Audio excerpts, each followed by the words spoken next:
Kabanata 2271. Tumango si Severin, dahil wala namang dahilan upang itago ang katotohanan kay Oscar.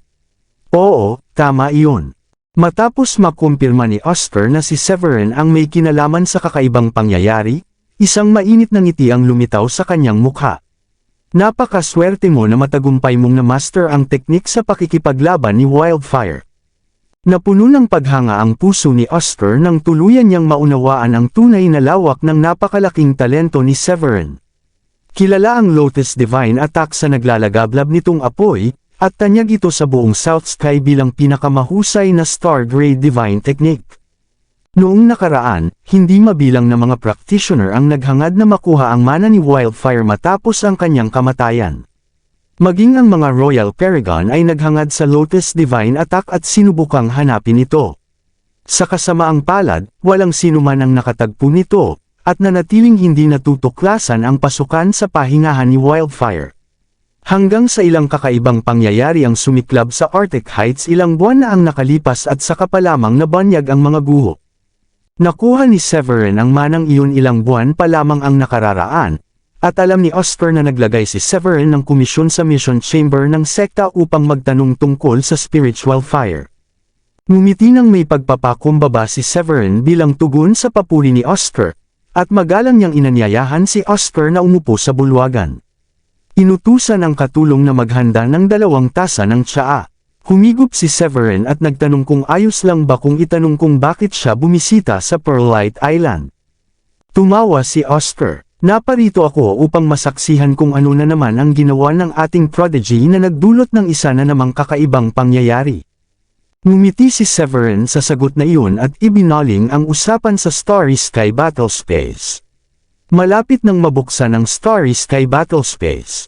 Nadawit ako sa mga Gars, at napatay ko rin ang prodigy ng Dayform sect noon. Malamang na maraming magtatangkang patayin ako kapag pumasok ako sa Starry Sky Battlespace. Maaari ba akong humiling ng isang panlaban na spiritual treasure? Naialay na ni Severin ang kanyang Dark Gold Bell sa Fierce Beast Mountain, kaya ang natitira na lamang sa kanya ay ang karaniwang antas na spiritual na Scarlet Sky Sword at ang top grade na Sky Soil Zenith. Ang kakulangan ng panlaban na spiritual treasure ay nagdulot sa kanya ng pakiramdam na nanganganib ang kanyang kaligtasan. Nang ibigay kay Severin ang token papunta sa Grundy Uno Sacred Land, inutusan na siya ni Oscar na damhin ang lugar at magtatag ng ugnayan sa iba't ibang prodigy mula sa mga sagradong lupain ng Midland. Dahil isa itong malaking kaganapan na kinabibilangan ng lahat ng 13 estado ng Blue Realm at may pagkakataong maging isang celestial, naisip ni Severin na subukan ding sunggaban ang pagkakataong iyon. Huminto si Oscar habang iaangat pa lamang niya ang tasa sa kanyang labi. Ang pagbanggit ni Severin sa mga Gars at sa Dayform sect ay nagpasiklab sa kanyang dugo. Nagbago ang kanyang kilos. Nagsalita siya ng may pagsaway. Alam mo pala na hahabulin ka kung papasok ka sa Starry Sky Battlespace. Akala ko wala kang takot. Nagdulot ka ng malaking gulo matapos mong patayin ang mga prodigy ng ibang faction, at ako pa ang kailangang maglinis ng kalat para sa iyo. Naalala ni Oscar ang panahong pinatay ni Severin ang prodigy ng Dayform sect. Kung hindi siya nakialam sa tamang oras, maaaring nasawi si Severin sa kamay ng Dayform sect. Ang katapangan ni Severin ay nagbunga kalaunan ng pagkamatay ng prodigy ng mga Gars, at si Clarkon, ang kanilang pinuno ng pamilya at isang Royal Paragon, ay siya mismong nakialam. Nakaramdam si Oscar ng halo-halong paghanga at pagkayamot kay Severin. Hinangaan niya si Severin sa pagpapakita ng pambihirang talento sa pag-abot sa level 2 Paragon sa loob lamang ng 1 taon, dahil ang ganitong antas ng talento ay nakikita lamang sa mga hinirang sa mga sagradong lupain ng Midland. Sa kabilang banda, labis na ikinagalit ni Oscar ang kakaibang kakayahan ni Severin na laging masangkot sa gulo. Sa loob lamang ng 1 taon mula nang pumasok sa sekta, nakapatay na si Severin ng ilang henyo, kabilang ang kapwa niya disipulo na si Riley. Kung hindi dahil sa matibay na suporta ni Oscar, maaaring maaga nang nasawi si Severin matapos ang mga pagpatay na iyon. Matapos ilabas ang kanyang inis, muling kumalma si Oscar at nagsalita ng may mahinahong tinig. Mayroong dekalidad na panlaban na spiritual treasure sa Treasure Pavilion, ngunit hindi ito basta-basta maibibigay sa iyo ng sekta. Matapos ang maikling paghinto, huminga siya ng malalim at nagpatuloy. Ikaw ang elder ng Alchemy Hall, ngunit isang lektura lamang ang naibigay mo. Ni minsan ay hindi mo tinupad ang tungkulin mong gumawa ng mga pil. Ang pinakamababang magagawa mo upang makuha ang spiritual treasure ay ang mag-refine ng ilang batch ng 7th grade breakthrough pills. Napabuntong hininga si Severin sa ginhawa. Ang paggawa ng 7th grade breakthrough pills ay medyo mahirap, ngunit kaya naman niya ito sa kasalukuyan. Ang pagkakataong makakuha ng panlaban na spiritual treasure kapalit ng oras at pagsisikap sa paggawa ng mga pil ay higit na sulit. Agad na pumayag si Severin. Walang problema, 7th grade breakthrough pills lang naman, di ba? Matatapos ko lahat iyan sa loob ng 2 araw. Mula nang maging 7th grade medium rank alchemist si Severin, malaki ang pag-unlad ng kanyang kakayahan sa alchemy. Umaabot sa hindi bababa sa 70% ang kanyang tagumpay sa paggawa ng 7th grade medium rank na mga pil. Medyo mahirap gawin ang 7th grade breakthrough pill, ngunit pamilyar na siya rito dahil kamakailan lamang ay nakagawa siya ng isang batch. Nang makita ni Oscar na pumayag si Severin, marahan niyang ibinaba ang tasa ng tsaa at tumayo mula sa kanyang upuan. Sumama ka sa akin sa Treasure Pavilion. Matapos ang sandaling paghinto, sinulyapan niya si Severin at nagsabi, "Nagkataon, mayroong icicle flame sa Treasure Pavilion." Icicle flame. Sandaling natigilan si Severin. Ang icicle flame ay nasa ika-18 pwesto sa listahan ng spiritual fire, at nagmula ito sa kailaliman ng North Sea. Kilala ito sa kakaibang pagsasanib ng matinding lamig at matinding init. Ang katangian ng matinding lamig nito ay kayang e-freeze ang primal spirit ng isang tao, baguhin ang kanyang antas ng kapangyarihan, ihinto ang kanyang habang buhay, at pigilan ang pagdaloy ng oras. Samantala, ang matinding init nito ay kayang sunugin ang primal spirit mula sa paapataas hanggang sa gitna ng utak, habang nagdudulot ng naglalagablab na pagkawasak sa mga lamang loob at mga bahagi ng katawan. Hindi inasahan ni Severin na may ganito kataas ang ranggong spiritual fire ang sekta, at masaya siyang sumunod kay Oscar matapos muling makabawi sa pagkabigla. Mukhang alam ni Oscar na ang pag-abot ni Severin sa Lotus Divine Attack ay nangangailangan ng pagsipsip ng spiritual fire ng langit at lupa upang higit pang umunlad. Umalis ang dalawa mula sa Pearlite Island at nagtungo diretsyo sa First Mountain. Ilang sandali pa, lumitaw ang isang lumulutang na isla sa paningin ni Severin. Napuntahan na ni Severin ang islang iyon noon. Doon niya unang natanggap ang Scarlet Sky Sword nang sumali siya sa sekta. Isang sinaunang 5 palapag na pavilion na may mga ukit ng dragon at phoenix ang nakatayo roon. Pagdating nila, sinalubong sila ng isang elder na nagbabantay sa Treasure Pavilion. Pagbati, sect leader, magalang na yumuko ang elder. Iwinagayway ni Oscar ang kanyang kamay at nagpalabas ng di nakikitang puwersa upang tulungan siyang makatayo. Huwag nang mag-abala. Pumasok ang dalawa sa pavilion. Nang marating nila ang pinakamataas na palapag, namangha si Severin sa dami ng nagliliwanag na mga kayamanan, at nakuha ng kanyang matalas na paningin ang isang berdeng kalasag na nakasabit sa dingding. Isa itong mataas na antas na spiritual treasure na naglalabas ng maringal na aura, at may masalimuot na ukit ng mga bundok, ilog, dagat, at mababangas na hayop. Matamang tinitigan ni Severin ang kalasag nang iunat ni Oscar ang kanyang kamay at hinila ito mula sa dingding patungo sa kanyang palad. Pagkatapos ay ipinaliwanag ni Oscar ang tungkol sa kalasag.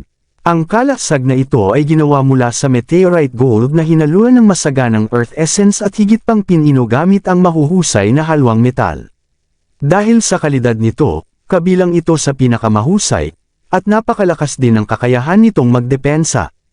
Naintriga si Severin at inabot ang kalasag. Bahagya niyang pinadaloy ang kanyang divine senses sa ibabaw nito upang mapatunayan ang sinabing napakataas na kalidad nito. Sa pagkakaalam ni Severin, mas bihira ang mga pangdepensa na spiritual treasure kumpara sa mga pang-atake. Ang mahirap na proseso ng pag-refine sa mga ito ang dahilan kung bakit kakaunti lamang ang umiiral, kaya mas mahalaga at mas hinahangad ang mga ito. Kahanga-hanga ito, sabi ni Severin at tumanggo ng may kasiyahan habang sinusuri ang kalasag. Ngumiti si Oscar at nagpatuloy sa paliwanag. Kahit na superior grade spiritual treasure lamang ito, ang siksik na kalasag na nililika nito kapag pinuno ng kapangyarihan ng langit at lupa ay mahirap pasukin kahit ng level 9 Paragon. Maraming salamat sa iyong kabutihang loob, sabi ni Severin bilang pagpapahayag ng pasasalamat. Wala akong maibabalik sa iyong kabutihan, ngunit ipinapangako kong palalakasan ko ang reputasyon ng ating sekta sa Starry Sky Battlespace. Masayang inilagay ni Severin ang berdeng kalasag sa kanyang storage ring at agad na nagbalak na pag-aralan ito pagbalik niya sa Pearlite Island. Ang tila walang hiya na kilos ni Severin ay nagdulot ng pagsimangot kay Oscar at sumagot ito. Kung sakaling nakalimutan mo, ang kasunduan ay maghahanda ka ng 2 batch ng 7th grade breakthrough pills. Tumango si Severin nang may pagkamahiyain sa inis na ekspresyon ni Oscar. Sige, 2 batch. Hindi ko akalaing magiging ganito kakakuripot. Akala ko makukuha ko ito ng libre. Mga spiritual treasure ito, hindi patatas, reklamo ni Oscar habang tumitindi ang kanyang tingin. Pinagbigyan lamang kita dahil ikaw ang prodigy ng ating sekta at talagang kailangan mo ng kapalit na panlaban na spiritual treasure. Karaniwan, hindi pinapayagang makakuha ng kapalit ang mga disipulo kapag nasira ang kanilang spiritual treasure.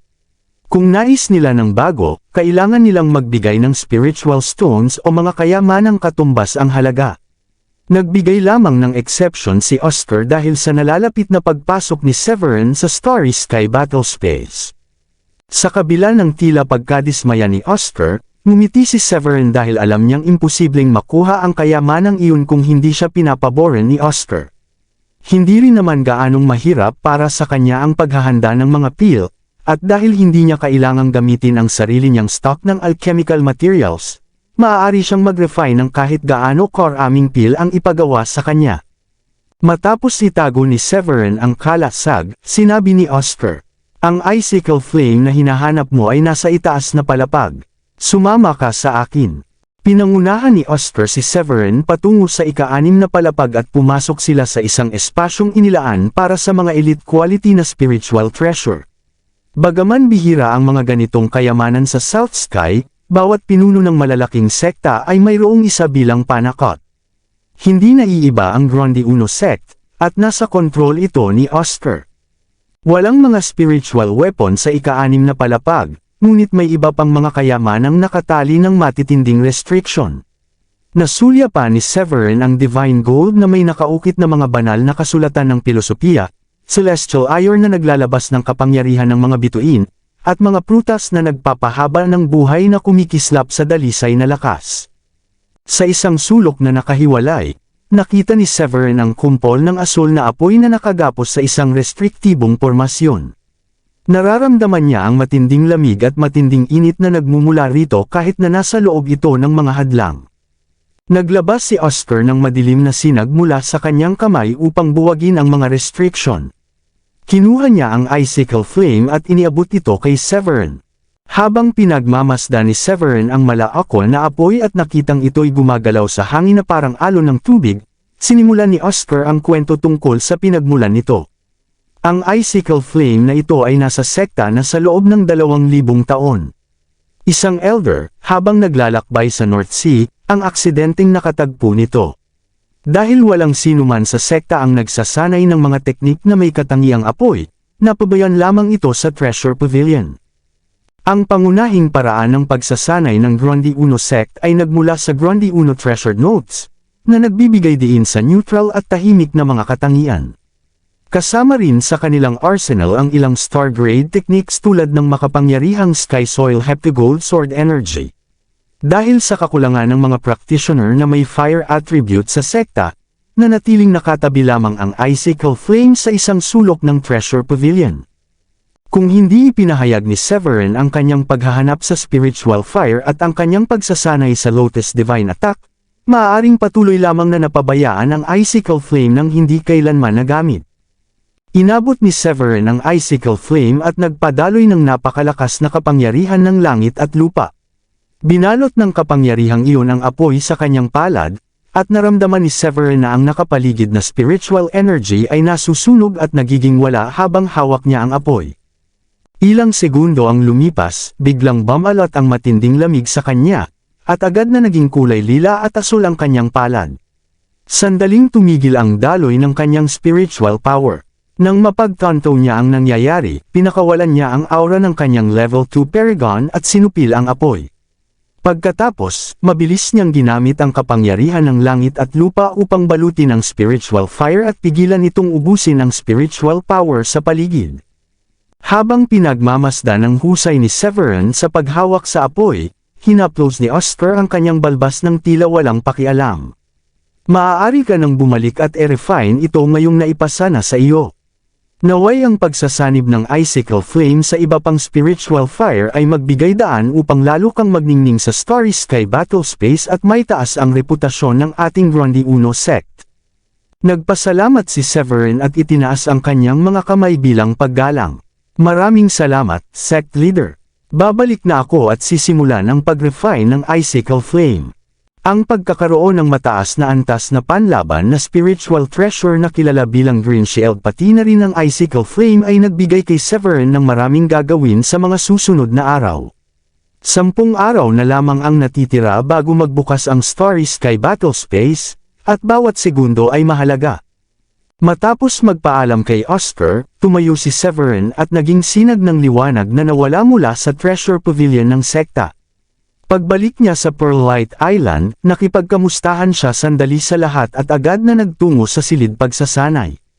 Habang isinasagawa niya ang pagsasanay, ang matinding lamig at matinding init ay kumalat sa silid at walang awang lamagot sa paligid na espasyo. Nagpatuloy ito sa loob ng 2 araw.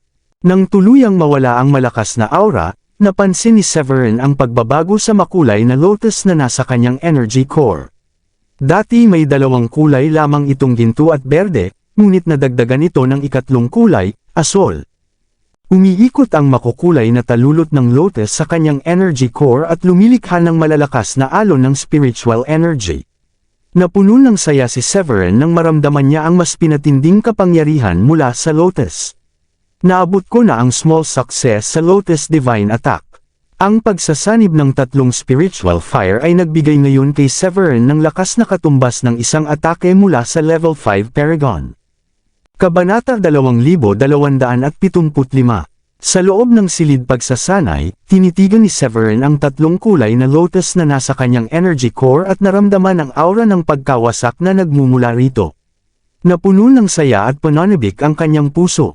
Ang small success ng kanyang Lotus Divine Attack ay nagtaas ng kanyang lakas sa bagong antas. Dahil sa dagdag na alas na iyon, nakaramdam si Severin ng panibagong kumpiyansa upang harapin ang Starry Sky Battle Space.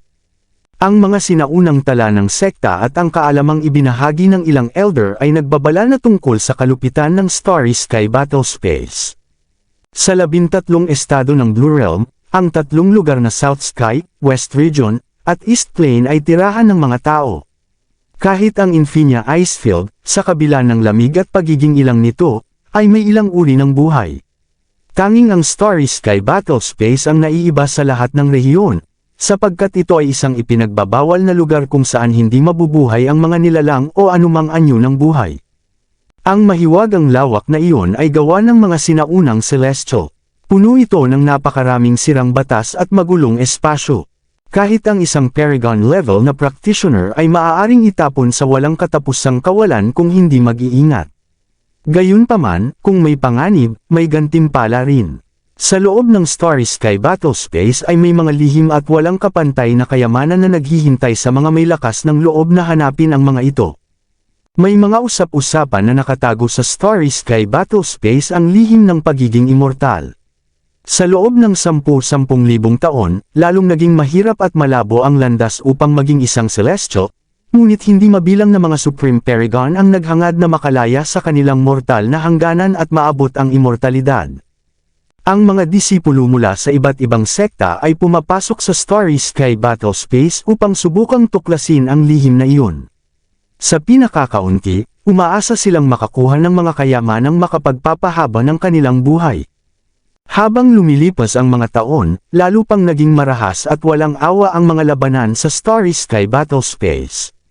Bagaman mas mabilis na naabot ni Severin ang level 2 Paragon kumpara sa nakababatang henerasyon ng mga disipulo sa South Sky, may kaunting agwat pa rin siya kung ihahambing sa mga tunay na disipulo ng mga sagradong lupain.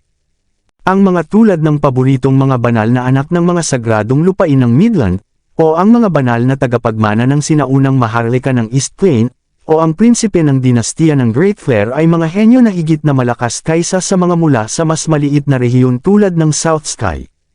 Napansin ni Severin na lumilihis ang kanyang isip, kaya mabilis niyang iniling ang ulo at ngumiti ng mapait. Ang sobrang pag-iisip ay lalo lamang nagdadagdag ng problema. Matapos linawin ang kanyang isipan, kinuha niya ang kasing laki ng palad na green shield mula sa kanyang storage ring. Malamig ito sa pakiramdam, parang jade, at ang masalimuot nitong mga ukit ay nagbibigay ng maringal na anyo. Huminga ng malalim si Severin, at ang masaganang spiritual energy sa paligid ay umalo na parang dagat at masiglang damaloy papasok sa green shield. Kasabay nito, ipinadaloy niya ang kanyang kamalayan sa kalasag, na nagtatag ng ugnayan at sinimulan ang proseso ng pag-refine. Kahit na superior quality spiritual treasure ang Green Shield, ang lakas ni Severin bilang level 2 Paragon at ang kanyang masaganang spiritual power ay nagbigay daan upang mabilis niyang maalis ang mga restriction nito. Pagkalipas ng 2 araw, dahan-daang iminulat ni Severin ang kanyang mga mata at namangha sa Green Shield na lumulutang sa kanyang harapan. Sa isang kumpas ng kanyang daliri, nakita niyang lumaki ito at naging parang burol ang laki. Masayang-masaya, nakatuon si Severin sa kalasag at naglabas ito ng maliwanag na berdeng liwanag. Agad na nabuo ang isang proteksyon na kalasag sa kanyang paligid. Isa na namang pangdepensa na spiritual treasure na kayang kontrolin ng aking isip ang nasa aking paggamit ngayon. Nararamdaman niya ang malinaw na pagtaas ng kakayahan ng Green Shield sa depensa, na mas malakas pa kaysa sa Dark Gold Bell. Kahit ang isang level 9 Paragon ay mahihirapang basagin ang kalasag na iyon sa labanan. Ang mga practitioner na nasa mas mataas na antas ay karaniwang nagsasagawa ng mabilis at nakamamatay na galaw, kaya kailangan ng matinding konsentrasyon sa pakikipaglaban. Ang pagkakaroon ng superior quality defensive spiritual treasure ay nagbigay kay Severin ng kakayahang mag-focus sa pag-atake ng hindi kailangang bantayan ang sarili sa lahat ng oras. Matapos ang sandaling pagsubok, ginabayan niya ang kanyang isipan at itinago ang Green Shield sa kanyang energy core. Pagkatapos magpahinga sandali sa enlightenment mat, sinuri ni Severin ang parang dagat na alon ng gininto ang spiritual energy na dumadaloy sa loob ng kanyang katawan. Habang ang kanyang primal spirit ay kumonekta sa mundo, ang kanyang isipan ay napuno ng iba't ibang batas pati na rin ng mga pilosopikal na kasulatan. Mabilis na binilang ni Severin ang natitirang mga araw at napagtanto na 5 araw na ang nakalipas bago ang Starry Sky Battle Space. Ang kanyang antas ay umabot na sa kasakdalan sa level 2 Paragon, at hindi na malayo ang hangganan patungo sa level 3. Bagaman hindi pa nararamdaman ni Severin ang nalalapit na breakthrough, inilaan niya ang mga nakaraang araw sa pagsasanay ng Lotus Divine Attack. Ang espiritual na apoy sa loob ng kanyang katawan ay patuloy na pinipino ang kanyang pisikal na anyo at kakayahan. Ang progreso na nagawa niya sa loob lamang ng 3 hanggang 4 na linggo ay katumbas ng mabibigat na pagsisikap na inilaan niya noon sa loob ng 2 o 3 buwan. Ang walang tigil na pagpipino ng espiritual na apoy ay nagbigay sa kanyang espiritual na kapangyarihan ng matibay na pundasyon, dahilan upang ang kanyang buong pagkatao ay mapuno ng sigla. Hindi na niya kailangang maghanap ng mga pagkakataon, sapagkat sapat na ang mga pil upang makamit ang breakthrough. Sa pananaw ni Severin, ang kanyang antas sa level 2 Paragon ay tila kulang kung ihahambing sa mga panganib na haharapin niya sa Starry Sky Battle Space. Ang bawat pagbuti sa kanyang kakayahan ay maaaring magtiyak ng kanyang kaligtasan at magbigay daan upang malampasan niya ang mapanganib na larangan ng hindi nasasaktan. Sa pag-iisip na iyon, agad niyang kinuha mula sa kanyang storage ring ang Grandi Spirit Pill na kanyang ginawa noon. Ang pill na iyon ay makatutulong sa mga Paragon upang mapiga ang kapangyarihan ng langit at lupa ng may kahanga-hangang bisa. Iyon ang mga pill na kanyang ginamit sa nakaraang breakthrough, na nagtulak sa kanya tungo sa level 2 Paragon. Mula nang siya ay naging isang 7th grade alchemist, ginamit niya ang lahat ng pills na kanyang nilikha para sa kanyang sarili, sa kanyang mga asawa, o sa grupo ni Woolrich. Iyon ang nagtulak sa kanila upang maging level 5 o level 6 Supreme Saint. Dahil dito, marami pang Grande Spirit Pills ang natira sa kanyang pag-aari. Habang pinakalma niya ang kanyang isipan, inalis niya ang lahat ng destruction at tahimik na isinagawa ang kanyang pagsasanay habang nilunok ang Grande Spirit Pill. Pagkalunok, ang pill ay naging dalisay na alchemical power na damaloy sa kanyang buong katawan. Ginabayan ng mga turo ng Grande Uno Treasured Notes, isang napakalaking agos ng espiritual na enerhiya ang sumiklab mula sa lahat ng direksyon ng Grande Uno Sect. Nagtipon ito sa Pearlite Island at lumikha ng isang ipu-ipong kasing laki ng bundok. Habang pumapasok ang lahat ng espiritual na enerhiyang iyon sa katawan ni Severin, ito ay pininutungo sa dalisay na kapangyarihan ng langit at lupa at nagbigay ng nakapapawing init sa kanyang kaluluwa. Gayunpaman, mabilis na nasipsip ni Severin ang bisa ng gamot. Bahagyang tumaas ang kanyang antas at hindi pa nito nalalagpasan ang hadlang patungo sa level 3 Paragon. Nagising si Severin mula sa kanyang pagmumuni. Nang mapagtanto niya ang nangyari, namula ang kanyang mga mata sa galit at sinabi niya sa mababang tinig na hindi sapat. Agad niyang kinuha ang dalawang Grande Spirit Pills, at nilunok ang mga ito at pinakawalan ang kanyang level 2 Paragon na kapangyarihan na umabot sa kalahati ng Grande Uno Sect.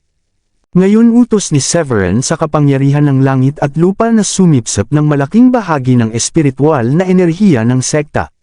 Sa isang iglap, ang mayamang enerhiya sa loob ng Grande Uno Sect ay naubos. Lahat ito ay damaloy patungo sa Pearlite Island na parang esponghang sumisipsip ng tubig. Nasiyahan sa napuna na espiritual na enerhiya, ipinikit ni Severin ang kanyang mga mata at ipinagpatuloy ang kanyang pagsasanay. Samantala, umalangaw-ngaw ang sunod-sunod na galit na sigaw sa buong Grande Uno Sect. Saan napunta ang lahat ng espiritual na enerhiya ngayon? Naputol ako mismo sa sandaling malapit na akong mag-breakthrough. Nasaan ang lahat ng espiritual na enerhiya? Ano ang nangyari? Ang 6th grade pills na pinipino ko ay malapit ng mabuo. Bakit nawala ang espiritual na enerhiya? Ang ingay mula sa 5th hanggang 9th mountains ay gumising sa mga disipulo. Ang ilan ay nasa bingit na ng breakthrough ngunit nawala ng pagkakataon dahil sa biglaang pagkawalan ng espiritual na enerhiya. Isang matanda ang nakahanda na magpino ng pills ang nakitang nauwi sa wala ang kanyang pagsisikap dahil sa kakulangan ng espiritual na enerhiya. Ang mga nagngangalit na individual, na pinangungunahan ng pagkadismaya at determinasyon, ay nagmadaling lumabas mula sa mga taluktok na may layuning pumatay. Nais nilang malaman kung sino ang may sala sa pagkawala ng espiritual na enerhiya. Gayunpaman, nang sila ay umangat sa himpapawid at masilayan ang tanawin sa itaas ng Pearlite Island, silang lahat ay naparalisa sa pagkabigla. Magkakaroon ba ng panibagong breakthrough si Senior Severin? Sa loob ng pangunahing bulwagan ng First Mountain, ang masusing pag-aaral ni Oscar sa isang exercise manual ay naputol ng sunod-sunod na sigaw sa paligid niya. Naisip niya na may mahalagang pangyayaring naganap sa loob ng sekta at agad niyang pinalawak ang kanyang divine senses.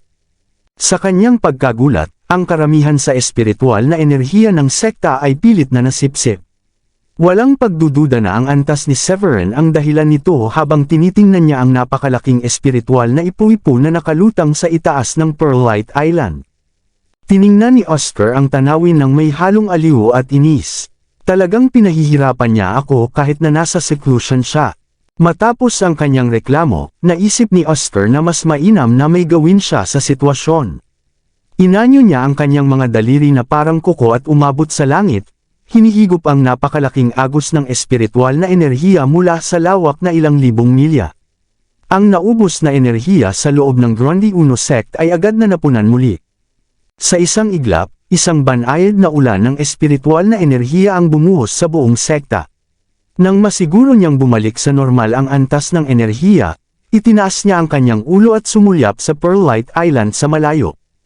Tumagos ang kanyang paningin sa kawalan at itinuon niya ang kanyang tingin kay Severin sa ilalim ng umiikot na ipu-ipu ng espiritual na enerhiya. Napuno ng paghanga si Oscar habang hinahaplos ang balbas sa kanyang baba at ngumiti.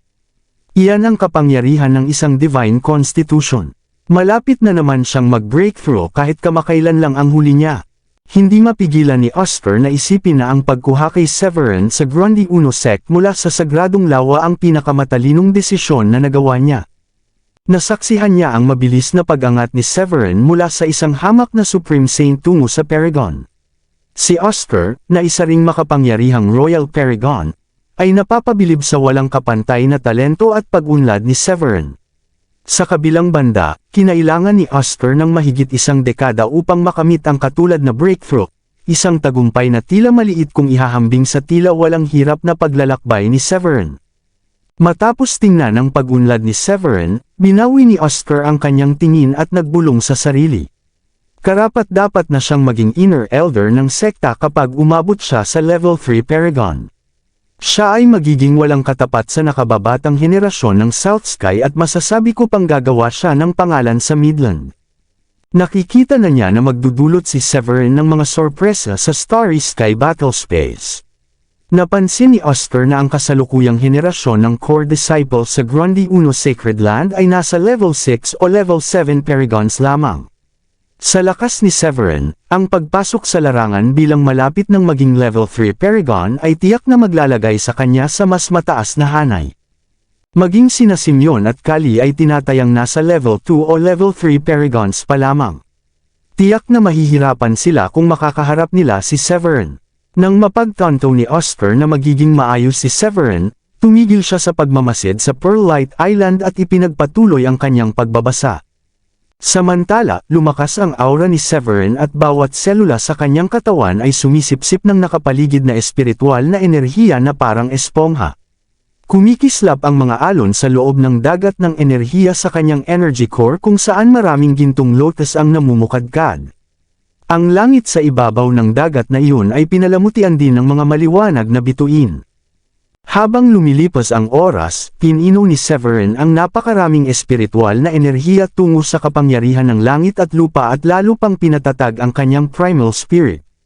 Ang saklaw ng enerhiya ay lumawak mula sa unang 50 milya tungo sa 60, 70, at kalaunan ay 80 milya.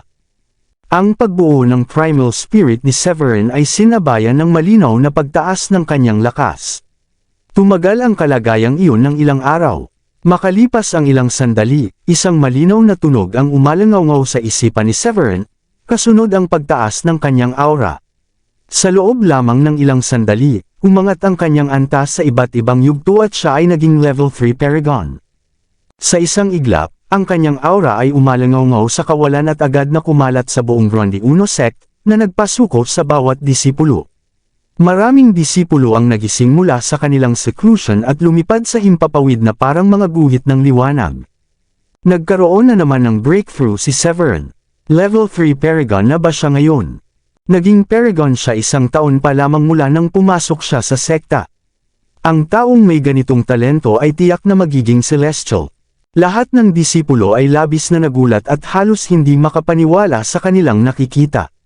Naalala ng lahat na halos 1 buwan pa lamang ang lumipas mula sa huli niyang breakthrough. Karaniwan, habang tumataas ang antas ng isang tao, mas nagiging mahirap ang pag-advance dahil kadalasan ay kailangan lamang maghintay ng tamang pagkakataon. Ngunit paulit-ulit na sinuway ni Severin ang karaniwang paniniwalang iyon, kaya marami ang napapaisip at naguguluhan sa kanilang pananaw sa mundo. Maging ang mga elder ay nagkaroon din ng pagdududa nang maramdaman nila ang malakas na aura mula sa Pearlite Island. Ang kanilang antas ay nanatili sa perfect stage level 1 Paragons, kaya natural lamang na makaramdam sila ng paghanga at inggit sa kadalian ng mga breakthrough ni Severin. Hindi alam ni Severin ang kaguluhang dulot niya sa labas. Matapos makamit ang breakthrough tungo sa level 3 Paragon, nakaranas siya ng kapansin-pansing pagbabago sa kanyang primal spirit at pisikal na katawan. Mas naging matatag ang kanyang primal spirit at kaya na nitong humiwalay sa pisikal na katawan at malayang maglakbay sa kawalan. Samantala, ang kanyang pisikal na katawan ay sumailalim sa kahangahangang pagbabago, na ang kanyang mga kalamnan at buto ay naging kasing tibay ng mababanggas na hayop, ang kanyang dugo ay damaloy na parang mercury, at ang iba pa niyang laman loob ay napino. Nararamdaman ni Severin ang malakas at maindayog na tibok na kasabay ng bawat pintig ng kanyang puso. Ang kanyang mas makapal na dugo ay tila may dumadaloy na kuryente, at ang kanyang katawan ay napuno ng dugo at enerhiya. Ang kanyang mga laman loob ay naging kasing tibay ng ginto at bato, at ang kanyang pangangatawan ay tila isang dragon. Sa isang simpleng galaw ng kanyang kamao, ang napakalakas niyang puwersa ay lumikha ng malakas na tunog na nagbaluktot sa mismong espasyo. Ang kanyang katawan ay naging huwaran ng lakas, at ang isang galaw lamang ay kayang magpatag ng mga bundok at maghiwalay ng mga dagat. Kung muli niyang haharapin sina Sean at ang iba pa, alam niyang malalampasan niya ang mga ito sa pamamagitan lamang ng lakas ng kanyang katawan. Ngumiti si Severin, at nasiyahan sa mga pagbabagong dulot ng breakthrough. Sa wakas level 3 Paragon na.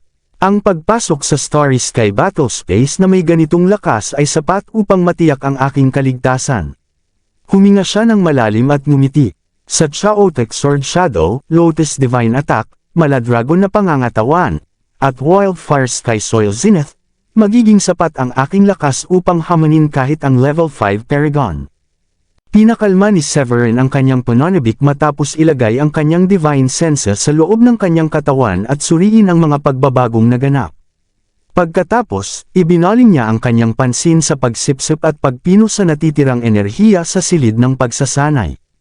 Matapos niyang ganap na pagtibayin ang kanyang antas makalipas ang ilang sandali, nagpa siya si Severin na tumayo at lumabas ng silid. Maraming salamat sa lahat ng sumusubaybay. Please subscribe and follow my YouTube and Facebook channel, Filipino Novel. Maraming salamat po. Si Diane at ang mga babae ay pabalik-balik sa paglalakad, gayon din sina Woolrich at ang iba pa. Nagliwanag ang kanilang mga mukha sa tuwa at pananabik na parabang sila mismo ang nagkaroon ng breakthrough. Mayroon silang sariling karanasan sa pambihirang talento ni Severin, ngunit hindi pa rin sila lubos na nasasanay sa kanyang madalas na breakthroughs. Ang pag-angat sa level 3 Paragon ay hindi kasing dali ng paggamit ng mga pil upang makamit ang breakthrough katulad ng sa Warrior Emperor o Supreme Saint. Ang bawat antas ng Paragon ay kilalang napakahirap lampasan. Maraming elder sa loob ng sekta ang naipit sa level 1 sa loob ng maraming dekada. Habang tumataas ang antas, lalo ring tumitindi ang hirap ng mga hadlang, kaya kinakailangan ng malaking pagkakataon upang makamit ang breakthrough. Sinuwi ni Severin ang ganitong karaniwang paniniwala at umabot sa level 3 Paragon sa loob lamang ng 2 o 3 buwan matapos ang kanyang nakaraang breakthrough. Dahil sa kanyang talento, inaasahan ang hindi pangkaraniwang pag-unlad na iyon, ngunit hindi nito nabawasan ang kahangahangang tagumpay na kanyang nakamit. Nagtipon-tipon silang lahat sa paligid ni Severin nang makita siyang lumabas mula sa seclusion. Bahagyang mapait ang ngiti ni Felipe habang sinabi niyang nakaiinggit ang iyong talento. Idinagdag ni Woolrich na ang iba ay nahihirapan sa loob ng mga dekada at nananatili sa level 1 Paragon, ngunit ikaw ay tila natural lamang ang paggawa ng mga breakthrough na ito. Naiisip ko na maraming tao sa sekta ang lihim na naiinggit. Maging si Diane at ang mga babae ay tumingin sa kanya ng may paghanga at pagkamangha. Nang mapagtanto ni Severin na naghihintay sila sa kanyang paglabas mula sa seclusion, kinamot niya ang kanyang ilong at sumagot na hindi ako kasing galing ng inilalarawan ninyo. Marami pang mas malalakas na henyo sa loob ng Blue Realm. Ang kasalukuyan kong antas ay sapat lamang upang maprotektahan ang aking sarili. Nanatiling mapagkumbaba si Severin at hindi niya hinayaang lumaki ang kanyang ulo dahil sa breakthrough. Naniniwala siya na may mga taong mas may talento at mas malakas sa malawak na mundo ng Blue Realm. Bagaman itinuturing siya ng iba na parang halimaw sa lakas, pakiramdam niya ay bahagya lamang siyang mas malakas kaysa karaniwan. Ang kanyang pagiging mapagkumbaba ay nagustuhan ng mga nasa paligid niya at nagdulot ng mga ngiti mula sa kanyang mga asawa at sa grupo ni Woolrich. Iminungkahi ni Woolrich na ipagdiwang natin ang breakthrough ni Severin. Maaaring hindi tayo sapat ang lakas upang pumasok sa Starry Sky Battle Space kapag ito ay naging bukas na, ngunit maaari pa rin nating ipagdasal ang kanyang ligtas na paglalakbay doon. Ang mungkahi niya ay sinang-ayunan nina Felipe at ng iba pa. Ang pag-alis sa Sky Blue Sect at paglalakbay sa Blue Realm ay hindi naging madali, ngunit ginawa nila iyon upang maghanap ng mas malawak na oportunidad at ng pagkakataon na maging celestial. Malaking bahagi nito ay nakasalalay kay Severin, at mahalaga ang kanyang ambag sa kanilang pag-unlad bilang mga practitioner. Kung hindi siya kasama, maaaring wala silang pagkakataong maging level 5 o level 6 Supreme Saints. Tinanggap ni Severin ang kanilang pagbati ng may bahagyang ngiti. Wala namang ibinigay si Oscar na partikular na gawain para sa kanya sa Starry Sky Battle Space, maliban sa pakikipag-ugnayan sa mga henyo mula sa labas ng South Sky upang maging mas maayos ang paglalakbay patungo sa sagradong lupain ng Midland. Gayunpaman, ang mga oportunidad na naruroon sa napakalawak na sinaunang guho ay abot kamay, at hindi palalampasan ni Severin ang pagkakataong iyon. Ang landas ng pag-abot sa mas mataas na antas ay isang matinding kompetisyon, at ang lahat ng ginagawa para sa antas ay tila pagsuwi sa langit. Ito ay isang paglalakbay ng pakikipagtagisan sa kapwa at sa buong mundo. May pakiramdam si Severin na ang Starry Sky Battle Space ay magiging isang malupit at madugong pangyayari. Iyon ang isa sa mga dahilan kung bakit minadali niyang makamit ang breakthrough. Sa pamamagitan lamang ng sapat na lakas upang maprotektahan ang sarili ay saka pa lamang niya masisiguro ang mga oportunidad, at makakamit ang mga susunod pang breakthrough, at mapoprotektahan ang mga taong mahalaga sa kanya sa harap ng mga paparating na hamon. Kabanata 2280. Kinabukasan ng umaga, lumabas si Severin mula sa silid ni Diane na muling napuno ng sigla. Kumuha siya ng isang timba ng malamig na tubig mula sa balon upang maghilamos at nagbabad sa maaraw na panahon habang nagmumuni-muni. 2 araw na lang ang natitira, bulong ni Severin. Inaasahan niya ang magulo at malupit na pangyayari sa Starry Sky Battle Space, at balak niyang gumawa ng ilang pil para sa kanyang pamilya bago simulan ang mahirap na paglalakbay. Mula nang makamit niya ang breakthrough tungo sa Paragon, napansin ni Severin ang bahagyang pagbagal ng pag-unlad sa antas ng kanyang mga asawa. Si Diane, kahit na siya ang pinakamalakas sa kanila matapos umabot sa level 6 Supreme Saint, ay nananatili sa huling yugto ng level 6. Malayo pa siya sa susunod na breakthrough. Sina Felipe at ang iba pa, sa tulong ng 6th grade Crystal Spring Pill, ay unti-unting humahabol. Nasa level 5 Supreme Saints na sila. Gayunpaman, kulang pa rin sila kumpara kay Diane at sa mga babae. Ipinapakita ng ganitong pagkakaiba sa lakas ang kaibahan sa kanilang mga talento. Ang kanyang mga asawa, kasama sina Woolrich at Felipe, ay may element constitutions, kaya bahagyang mas mababa sila kumpara sa mga may divine constitutions tulad niya at ni Carl, bagaman hindi naman gaanong malaki ang agwat. Samantala, si Samuel at ang natitirang mga dating elder ng Sky Blue Sect ay mas mababa ang kakayahan, sapagkat umabot lamang sila sa level 4 o level 5 Supreme Saint kahit umaasa sa mga pil na ibinibigay ni Severin. Nauunawaan ni Severin na bihira ang mga henyo at ang karaniwang talento tulad ni Samuel ang mas normal. Habang patuloy na lumalawak ang agwat ni Diane sa kanila, magiging maswerte na sila kung aabot sa level 8 o level 9 Supreme Saint sa panahong makamit ni Severin ang breakthrough tungo sa level 5 Paragon at handa nang magtungo sa Midland. Habang iniisip ang mga iyon, ibinaling ni Severin ang kanyang pansin at nagpasya na kumuha ng mga sangkap sa alchemy upang gumawa ng 7th grade pills. Pagkatapos ng almusal, nagtungo si Severin sa alchemy chamber. Pagdating niya sa pasukan, tinawag siya ng boses ni Daniela, "Papasok. Pumasok ka." Isang sinag ng liwanag ang sumilay sa loob ng bulwagan at lumitaw si Daniela sa tabi ni Severin na nakasuot ng puting robe. Pagbati, "Madam Daniela," bati ni Severin. Pumunta si Severin sa alchemy chamber upang humingi ng mga materyales para sa 7th grade pills at upang tuparin ang gawaing ipinag-utos sa kanya ni Oscar. Ang huling layunin ay isang kinakailangang tungkulin kapalit ng pagtanggap niya sa Green Shield at Icicle Flame. Mainit na tinanggap ni Daniela si Severin nang malaman ang kanyang hangarin na kumuha ng mga materyales para sa 7th grade breakthrough pills. Bilang pickmaster ng 6th Mountain at isang elder ng Alchemy Chamber, natanggap na rin niya ang utos ni Oscar tungkol sa tungkulin ni Severin na magbigay ng 7th grade breakthrough pills.